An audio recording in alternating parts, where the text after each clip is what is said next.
Want to know how you can gain access to capital to jumpstart your journey to entrepreneurial success? For entrepreneurs who are just starting out or those who have been in business for years, Minority Business Access is your podcast. Welcome to our show, where we will guide you in avoiding the pitfalls and thriving in your chosen business. Now, on to the show with your host, Solomon Ali. Wow, it's really exciting to be here again, to talk to everyone. I love you guys at MBA, especially my audience. Everyone's talking about COVID-19. What does that mean to the economy and what's really going on?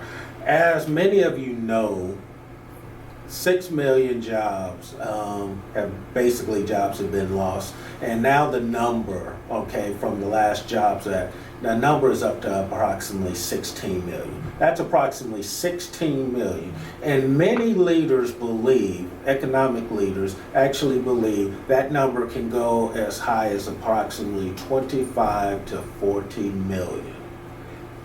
I don't think we've ever seen that in our history, that many people being unemployed. So what will that actually mean? As you know, thousands of businesses currently have gone out of business because they weren't able to sustain themselves due to the loss of the customer base, such as small restaurants. And when I say small restaurants, let's think about the strip malls, the little restaurants and the little strip malls, things of that nature, the little boutique and retail clothing stores, or that guy that might be doing polishing your shoes or fixing and repairing your shoes. So those type of businesses are going to probably no longer exist in your local strip malls. So that's going to be really interesting to kind of see how that all plays out. We already hear that a lot of the government is trying to do what they possibly can. I, for one, think Trump been placed in a real tough position. Personally, I think, a lot of us like to play Monday night quarterbacking and judge what a person's performance has been and say what we would have done and things of that nature.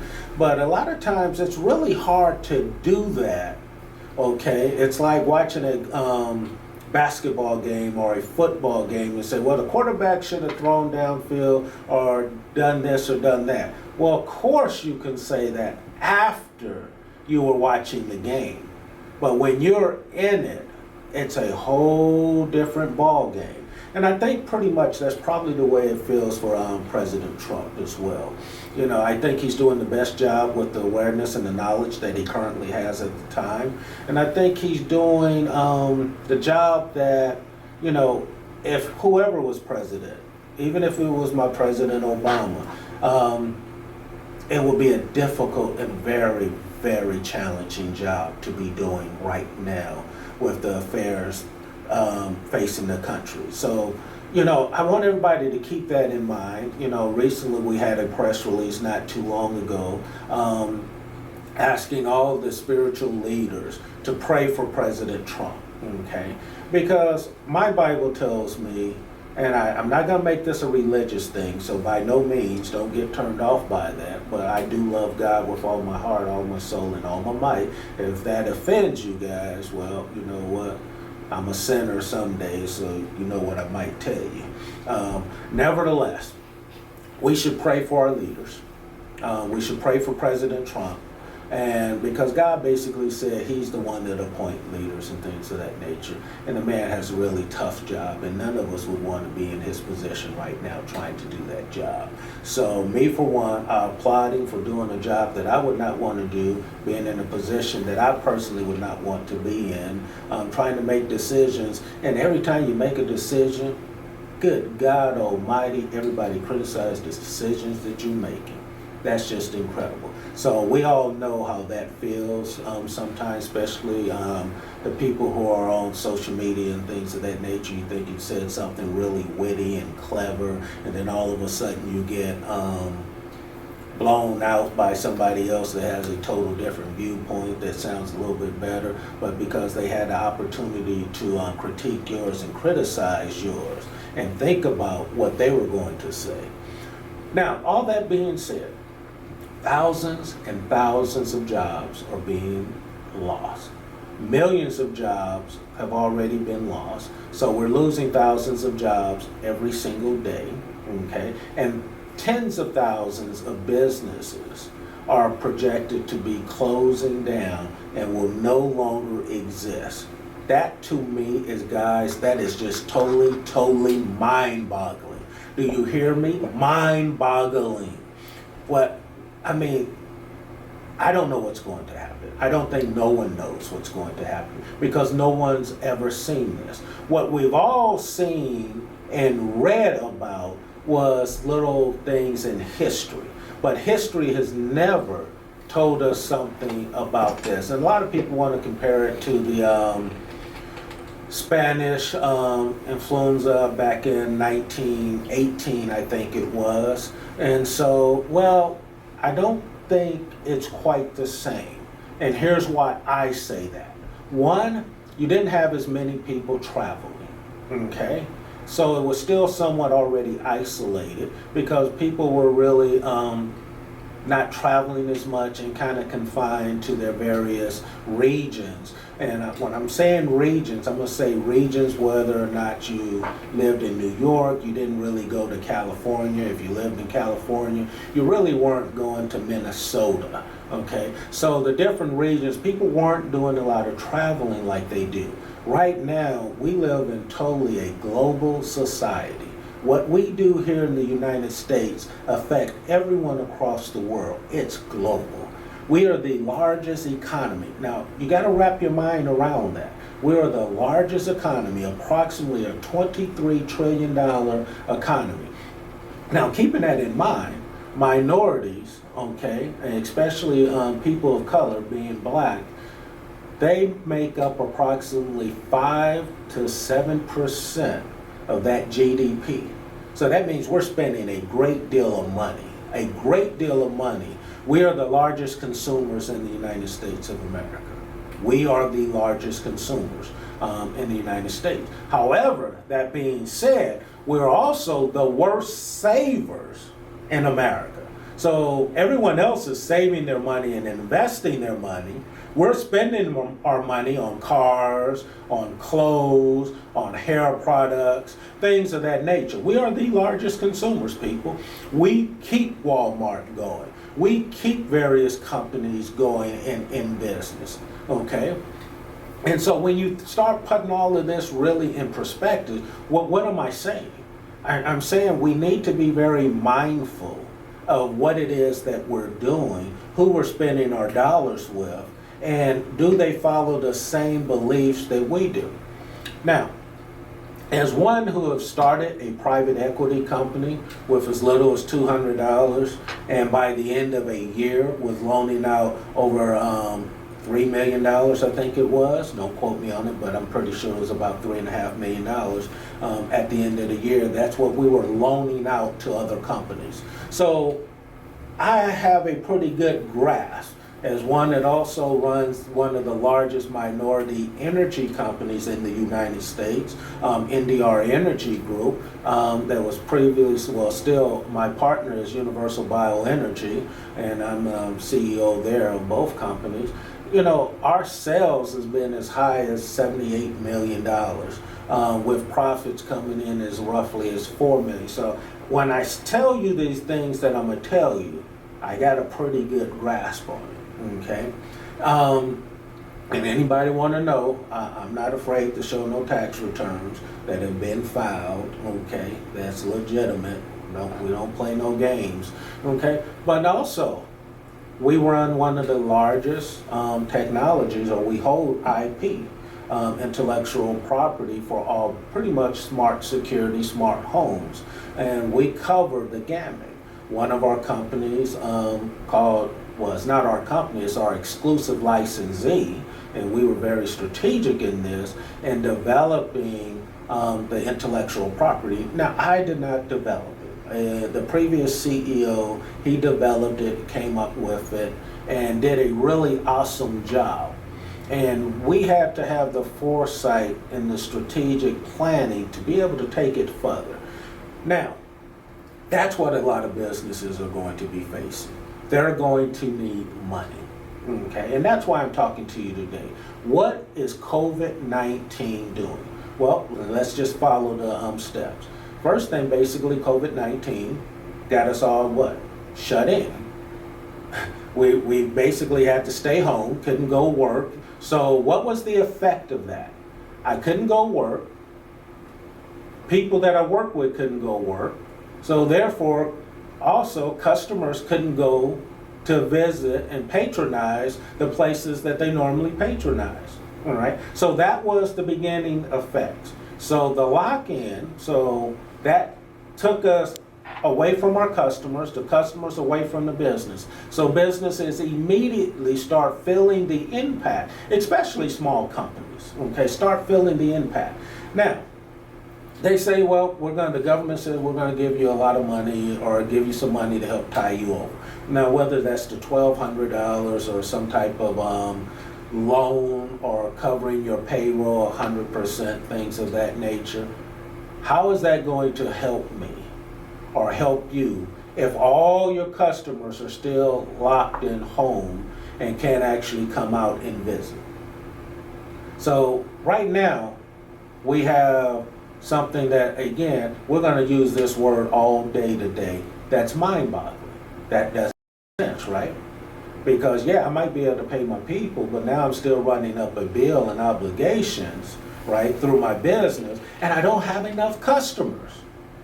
So at some point, the fat lady's going to sing, and when she sings, I'm not going to have any money. And that's what people have to be thinking about. And that's the part that's so freaking mind-boggling. So now, what we've said, COVID-19, what has it done? It has caused pretty much all Americans to be locked at home, where we couldn't go to our local stores and things of that nature. Although they've given us privileges to go to the grocery store from time to time and take care of things that what they would consider essential, that's great. So now let's look at it. These businesses are going to need money.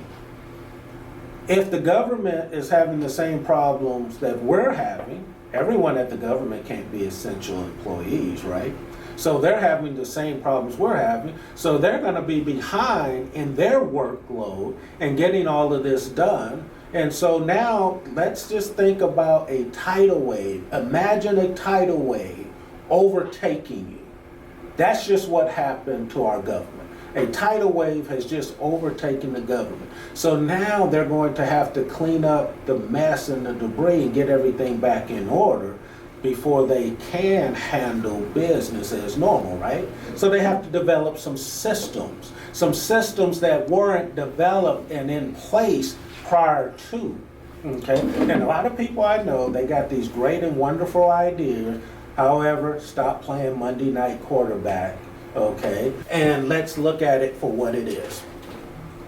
You don't know what to do because you are not in the position of leadership and you don't have all the facts. What you have is what the news is sharing with you based on what their limited resources has been able to allow them to research. Again, their limited resources have allowed them to research. I'm not saying they don't have a lot of money to actually do a lot of in a thorough research. What I'm saying is everyone has a budget. They're not going to throw millions and millions of dollars to do some research, okay? So they're going to do like everyone else. They have a budget. They're going to try to budget and find out the most factual information for the American people of what they think their audience wants to know. And that's what they're doing. So that's why I say limited resources, because they're going to work within the budget. Nobody's going to blow a whole budget just on one thing, because you still have to do what? Run a business. They have to be there to report the news tomorrow, the next day, next month, next year. So these things you have to keep in mind. So they're trying to give you the best information that they possibly can so that you can make informed decisions. If you're in business, if you're a small business owner, what you want to do is begin immediately looking at all your customers, okay, that owe you money. And you want to begin to start trying to collect as much of that money as possible immediately. You want to then start negotiating with all your vendors immediately, right away.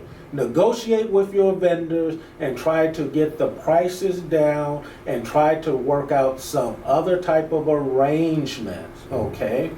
Whether that's money placed on the back end, whatever the case may be, or whether that's just a significant discount. And remind them of the state of emergency that we're all in, that if you go under, you won't be able to pay the bill anyway, so you really need them to work with you. And most of them are in the same situation, and they may be more apt to actually work with you. Okay, so first thing, what did I say? Call and contact all your customers and start collecting all your money. You may, hey, if a person owes me $100, right now, I'll take 70. Well, maybe 80, 85, okay? But you get the point. I'll take 70. Get what you can get, because cash in hand will be king, okay? Because your survival, your business is at stake here. Call the vendors. If I owe a vendor $200, I may ask that vendor to sit back and give me a price reduction and pay him $150 and try to get him to accept that. So that's going to be your strategy right there. The next thing is, it's also time to take full advantage. Hear what I just said, full advantage of market share. Full advantage of market share. Go get you some new customers. Now, you might be saying to yourself, well, everyone's locked in, how do I do that? Well, you got to start utilizing what? Artificial intelligence. You got to start utilizing technology. And you got to be more creative than your competition out there, because you better believe if your competition is talking to a guy like me, we're about to get real creative on you, and we're going to turn around and get your customers and everybody else's customers. So when this thing open up, we're doing this business a whole new way. Okay, and so I'm trying to not narrow it down to any business in particular or industry in particular. So I'm trying to speak in general so that everyone will be able to get it. So don't call me or ask me and say, well, I'm in the restaurant business. If you're in the restaurant business, let me tell you, and you're in a strip mall or something of that nature, you are screwed, and it is going to be tough. Your best plan is going to be to work out one of those kitchens and hire people that's in there, and make sure you have your motto is basically going to be delivery. That's going to be that's it. It's going to be a delivery type of business and setup, and you better have a excellent product that you're going to be delivering. But every other business, you know, you're going to be okay. We're going to lose thousands and thousands of industries right across the board, because we're going to be doing business moving forward in a total different way. You know, the funny thing is, I brought up the restaurants and I kind of sort of forgot where I was. All businesses are going to have to try to get new customers. You're going to have to look at your industry in a whole new way. What do I mean by that? You're going to have to figure out how technology, how artificial intelligence, how the internet could actually help your business, could streamline. You're going to have to cut some of your human capital. If you haven't already done it, I'm sorry to tell you, you're going to have to cut your human capital. It's very unfortunate. You may be able to use them as contractors on jobs from here to there, from time to time. I'm sorry. However, you will have to cut it down to the bare minimum. You may have to turn around as a small business owner and do a majority of the work yourself, okay? And this is why it's important to understand and to know your industry, to know what's going on in your industry, and understand what is your competition, what are they doing? Get ahead of them. Figure out, go visit them. You know, in the old days, we used to go shop our competition. to try to understand, okay, what are they doing? How are they adjusting their prices? And so you want to do the same thing. Go visit some restaurants. Take the time, visit some restaurants. You want to take your time. You want to visit your competitors in your industry. If it's a retail industry, such as a boutique, if it's manufacturing, whatever it is, you want to understand what everyone else is doing. Okay. Rather than actually assembling everything in a warehouse, you may have to do piecework, where people can assemble certain parts at home, okay, where you ship it out to them, and then they assemble those pieces and then ship it over to the next person to assemble the next piece and things of that nature. And then the final destination will be quality control, where you can go ahead and overview it and then send it out to the customer. So you're going to have to really get creative, even if you're manufacturing, on, oh, how do I do this? Well, what would be an advantage of doing, let's say, piecework and having people work from home, if you can get that done, would be what? Wow, you just cut a huge bunch of your labor costs, because now you have all these piecework. Piecework is basically people making so much money, okay, you guys, for doing a particular project. They might put some widgets together and they make so much money. They're considered like a subcontractor or whatever. And you may have hundreds of them across the country. You actually might find out they may work better. Another thing is, bank loans are going to get extremely hard. We all know to get bank loans, you need historical numbers, okay?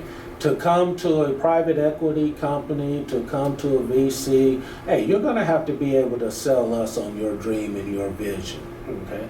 And I know a lot of you think what you have is the best dang thing since sliced bread, since air. It's not. You may have a newer and a later version of that. You may have a different spin on it, but at the end of the day, let me tell you something, folks, ain't nothing new under the sun. So what we're going to be looking at is, oh, okay, is it sellable? Is it marketable? How much market share we can get? Over what time period will we be able to accumulate that market share? What's going to be my return on investment? What's my return on capital? We're looking at those things, guys. A lot of you can't get money because you don't understand what the money is looking for to actually extend you money. We're looking for our money to be safe and secure, okay? Which means at some point, hey, you're going to have to put something up. It's not good enough to sit up and tell us what you got this great dream and it's going to make billions and billions of dollars. Guess what? Everyone thinks their job is going to make them all of this money, or their company, I'm sorry, is going to make them all of this money. If that was the case, everyone would be doing it. It's not that easy. It is the most difficult thing on the planet, trying to run a business, develop a business, manage employees, scale a business, and things of that nature. So, COVID-19, what has it done? It's basically getting rid of all the businesses that are weak in our economic system. Businesses are going to begin to suffer when the banks, I'm going to project probably in the next few months, start having their capital requirements from the federal government go up. And they're going to have to start closing and counseling on loans. They're going to have to start cutting credit lines and things of that nature. That's what's coming next, people. Credit lines will be getting cut. As these credit lines and everything are getting cut, wow. So COVID-19, what everyone has to really keep in mind, how does it affect you personally? If you're a business owner, how does it affect you personally? And hey, if I'm talking about some people or talking to some people who want to start a business and become entrepreneurs, this may be one of the best times in history to become an entrepreneur and get going and start your business, okay? Now, there's going to be a few little secrets in doing that. I would not try to start a business from scratch, people. Listen to me very carefully. Listen to Solomon Ali here. Do not try to start a business from scratch. Put that out your mind. Think about purchasing a business, that's in the industry you want to be in. Okay, you may be able to pick it up for pennies on the dollar. It's very important. Business owners, let me get back to you. Your business is struggling. You have the loss of capital, revenues, everything down. You got to get rid of the employees. I'm sorry. You're going to have to cut your employees. When the banks start cutting the credit lines and things of that nature, you're going to, hopefully you've already cut your employees, but if you're going to want to be able to access capital, if I'm you, here's what I'm doing. I'm getting rid of as many employees as possible. Unfortunately, I hate to be saying that, okay, because everybody needs a job. I really hate to be saying that. And I have family and friends around the country that need their jobs, that work for other people. But if I'm the employer, I'm getting rid of as many people that are non-essential employees within my organization as possible. I have to save as much cash to keep the business going. The next thing, owners, you're going to have to roll up your sleeves. My George, you're going to have to roll them up. You might even have to roll up your pants legs, okay? You're going to have to get deep, deep into it and doing a lot of the work as much as you can, 15, 16 hours a day, maybe even 17, 18 hours a day, 7 days a week, okay, to make your business survive and to keep it going.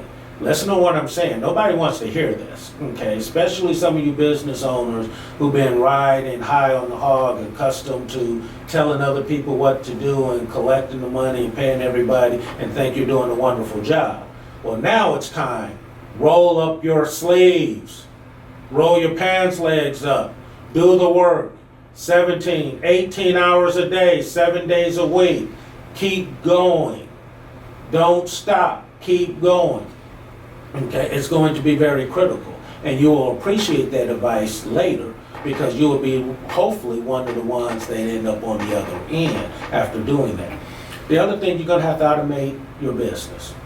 Automation is going to look like this.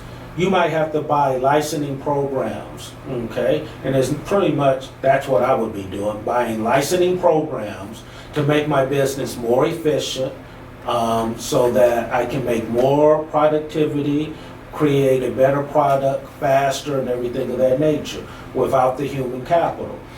Okay, so you're gonna have to buy equipment. Might even have to buy a robot or two, okay? A robot or two would be a whole lot easier to possibly finance because now it's a piece of equipment that you can finance. It also will have some depreciation to go with it, but that robot may be able to replace what? 6, 7 people that were currently working for you. Which means you got rid of workers' comp issues, you got rid of tax issues, you got rid of you got rid of payroll, and you got rid of what? Lost work productions, you got rid of, lowered your risk management, okay, your quality control. So now you're getting a better quality product and you're getting a better, more efficiency. And more importantly, that is something that is financeable that you would be able to go to a bank or to a guy like myself and say, hey, I need to borrow a few dollars. And then I say, why? Oh, well, I'm buying this piece of equipment. I'm getting rid of 15 employees and I'm gonna buy this one robot and then I'm gonna buy this licensing program and it will do the work of the 15 people. That's keeping it real, people. That's where we are going, okay? So that will help you to survive. Now, if you are a small business or a mid-sized business that is pretty well capitalized and been well capitalized because you believe in saving and investing money, you might want to really look at doing some roll-ups. That's what I'm looking at. Looking at various industries to roll up, to buy a lot of these companies that are going to be struggling and trying to give them the capital that they're going to need and partnering with them to buy them the time until the industry or that market possibly come back. You know, I was talking to a guy the other day and he was like, oh yeah, travel is going to come back. I say, yeah, it will, but it will look different. Because if I'm in the travel business, I don't think I'm gonna need a whole bunch of people at a front desk checking my plane ticket. Nah, we can do all that online. In fact, if I own a plane, I may turn around and do what? Get me a couple of robots to go up and down the aisles and take my orders and everything like that, and serve the people drinks and things like that. See, everybody's going to have to get more efficient. It's going to be a new way of doing business all the way around. And the person that's more creative and thinking along those lines is going to be the person or the company that's going to excel in these times. Other things like me, look, I'm a simple guy. There's nothing complicated about me.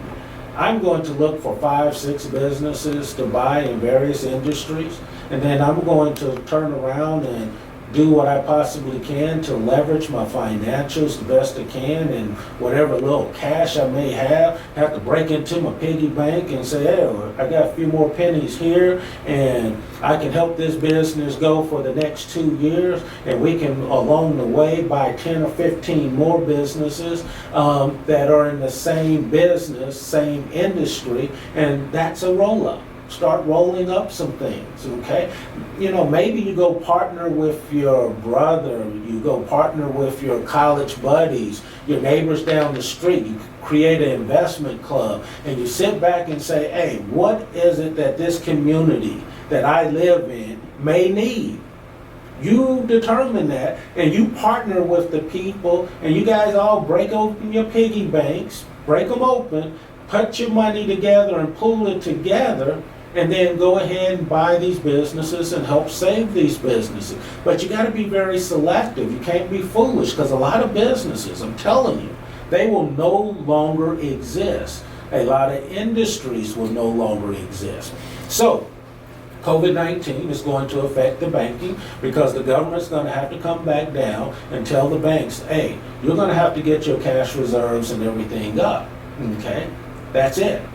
When that happens, okay, in spite of what everybody's talking about right now, that's a crack, okay? They just basically, they're giving you a little bit of information at a time, allowing you a chance and an opportunity to digest what's actually going on and happening. But ladies and gentlemen, it's about to get a whole lot worse, because you're going to have millions and millions of people out of jobs. You're going to have thousands and thousands of companies that no longer exist, okay? And so where everybody going to go? How are you going to feed your kids? What are you going to do?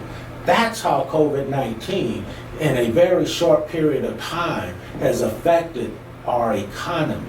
And not just our economy, but the whole global economy. And everyone's looking at America, okay, and saying, what are they going to do? We need them to pull through. We need them to come through. Why do they need us to come through? Because their economy is dependent on our economy. So they need us not to fail, but to get this right. And that's why I say we need to be praying for our President Donald Trump. Okay, folks, this is no time to be doing the name game. This is no time to be pointing fingers. This is a time to pull together, to join forces, to join resources, to show what Americans are all about. Pull together. Stop blaming presidents. Stop blaming all the Congress. It's not their fault. We are where we are. It's among us. It is what it is. So grit your teeth, pull up your sleeves, and take your butt to work. That's the American spirit. Go to frickin' work. Start doing what you can do. Look around. How can I help my neighbor do something? How can I help the business owner down the street that's struggling? Yeah, I know you can't pay me, Joe, but don't worry about it. Let me help you out, because I know you're struggling. My neighbor that may be elderly, sick, whatever the case may be, let me go over and cut his lawn for him.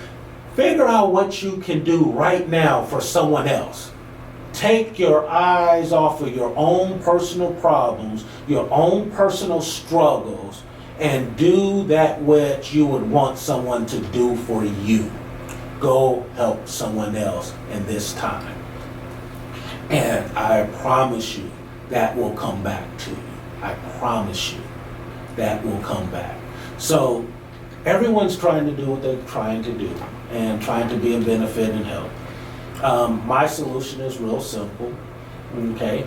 Streamline everything that you possibly can, increase your customer base, okay? Be very creative on how you move forward in doing business, and kind of get a better knowledge and understanding of how technology will affect the days to come. And that's extremely important. And start looking at your industry and the consumers in your industry. What are their buying trends? What are they looking for? What are they wanting? Okay, and start gearing your business that way. COVID-19, for a lot of you, I'm sorry, it's going to put you out of business. For a lot of you, I'm sorry, you have my deepest sympathy. You're going to be unemployed for a long time before you're able to find a job. Okay? It's going to be tough. It's going to be hard. Listen, I've been there. I've been there. I've been where I had no revenue coming in, where I had no money. I've been there where I had to stay with family and friends, okay? I've been there. You will make it through. You will. People, you will have to save every dime you have. If you can move back in with family to save your resources. For those of you who might own homes, rent them out. Move in with families, friends. Consolidate your resources that they may stretch further. Okay? You know, something as simple as moving in with mom and dad again and helping mom and dad a little bit and renting your place out, give you an opportunity to double up on the mortgage. Something that simple. And you may only have to do it for a couple of years. And think of how much you will be able to pay down on your principal. Okay? Think of how much if you did something that simple. Nobody wants to go home and move back in with mom and dad or move in with a sibling. But these are special times. This is history that is being made, and how you respond and what you do right now will tell the story of whether or not you're going to survive and how you will survive. Help your neighbors. Look at everything that's going on. Other business owners, hey, if there's another guy in the same business that I'm in, maybe we partner together. Okay, he handles sales and I handle administration. We do the work together. Now our businesses will survive. Okay, it's better to own 50%, okay, than 100% of nothing. That's the new reality, people. You got to get that in your head. It is better to own something than nothing at all. And that's what COVID-19 is bringing us back. The strong businesses will survive. The strong people who are willing to make the sacrifices and do the things that are necessary will survive. The weak people that are full of pride or whatever you may want to call it, no, I'm not moving in with mom and dad or my brother, well, you're probably not going to survive. You're probably going to freaking struggle a lot longer than you intended, okay? Because let me tell you, you're not all that. And I'm just being honest with you. None of us are. We need each other, and more than ever, we need each other to make this work. And your business is not all that. You need a business partner that has the financial wherewithal to carry you through these lean times. You may have to partner with people that you would have never thought of partnering with to help carry and consolidate you through these lean times. I'm sorry that we're all going through this.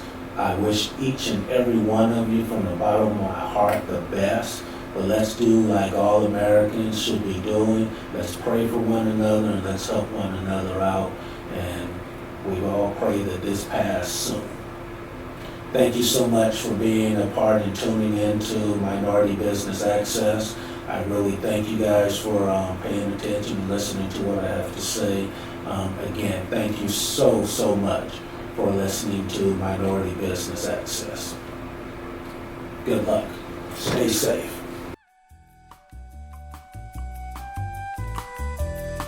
You've reached the end of another episode of the Minority Business Access Podcast. Connect with us at solomonrcali.info to leave a review and access more resources. We hope you enjoyed this show and found great value. See you at the next episode.